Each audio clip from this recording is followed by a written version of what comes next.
I'm here with Logan Storley. I'm saying that right? Okay. I'm here with Logan Storley ahead of his big fight night on Saturday at Mohegan Sun.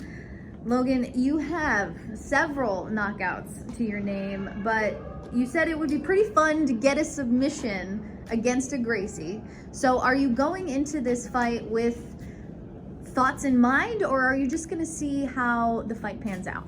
Obviously, you always, you get in there and things change and you start to feel different things. So for me, it's just setting a high pace, and if it's available, obviously I'm going to go for it. But knockout's always nice as well. But the biggest thing for me is to really just dominate early, and then let everything kind of fall from there. And I'm excited and I'm ready.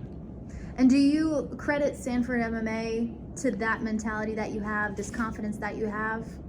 Yeah, when you train with the best guys in the world, have the best coaches in the world, you're confident coming in. Neiman's a great opponent, and he's a top 5 guy in the world. But I see those guys all the time, every Tuesday, Thursday, sparring. And so that puts a lot of confidence in you with the guys that you're around. So would you say that the greatest tool that Sanford MMA has given you is the bodies that they give you? It's the bodies, but it's also the coaches and the insights, from guys who have the experience, have coached the best guys in the world, and make you feel confident. And so that's hard to find, with the best training partners, but also coaches who take their time to care about you and put things together for you. So I know it's important to stay in the present, especially before a fight, but ideally, where do you see yourself going after this next fight? You go in there and get a dominant performance on Saturday night, then you want to fight for that title. That's why I started this, was to be the best in the world. And for me, that's what it's about, is getting that belt and kind of finally getting that dream, of when you're a young kid and starting this sport. So your first defeat of your career was to the current champion. So if he defends his title and you face him again, how will you keep your head clear of that previous loss so you can go into this with a clean slate? Wrestling since I was 5 years old, you have a lot of rematches against the best guys in the country. When, at the University of Minnesota, I was wrestling the best of the best on a weekly basis. So it's a whole new match, whole new fight. And so you start clean, do a whole new camp, and we're both different since then. Yeah. And he's facing Paige on May 13th. So what are your thoughts on that fight, and how do you see it going? MVP's a tricky striker. He's very fast, but I see Yaroslav, getting to his takedowns and kind of controlling the fight is what I see. More importantly, we need to talk about your fight, though. So what do you see, going on for you? I mean, it's wrestler versus jiu-jitsu. Do you feel comfortable with this situation? Yeah, like I said before, training with the best guys in the world, Gilbert Burns, black belt, BJJ, top guy in the world. Used to be Kamaru Usman, Robbie Lawler, Luke Rockhold, all the best guys, former champs.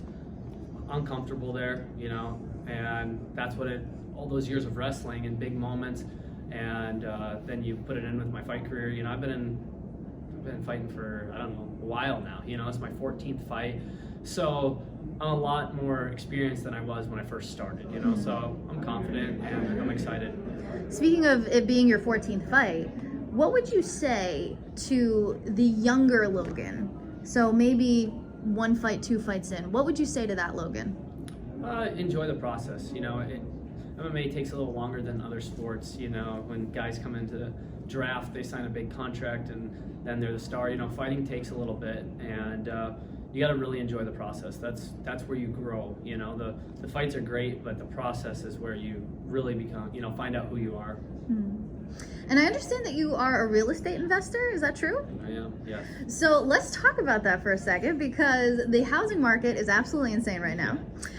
In your opinion, any predictions on when it will be a buyer's market again? Well, there's a lot of reports, but for some reason, we never know what's going on. So I think for most people, if you just continue, don't purchase something that's out of your price range, and find something you like is kind of my advice. Is a little different because I'm looking for investments, things that make sense.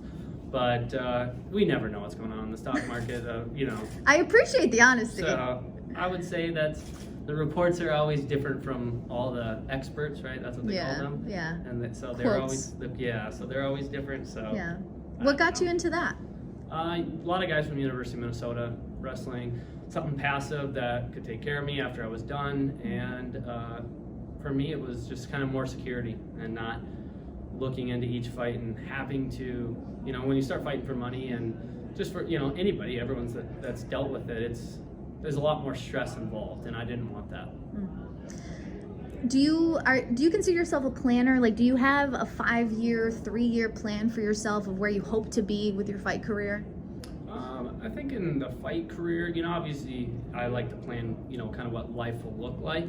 But for me, the biggest thing is taking it fight by fight and enjoying it, but growing as a fighter. It's my biggest, for me is in 3 years, I want to be a better fighter than I am today, and so that's kind of what's continued to happen for me is I felt like I've gotten a lot better over each year, and so for me that's kind of what the plan is, continue to increase your skills and kind of become the best Logan I can be.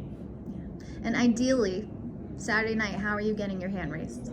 I think with a lot of pressure, and take him to a place that he hasn't been before, deep waters, and that's how I'm going to get my hand raised. Thank you. Thanks.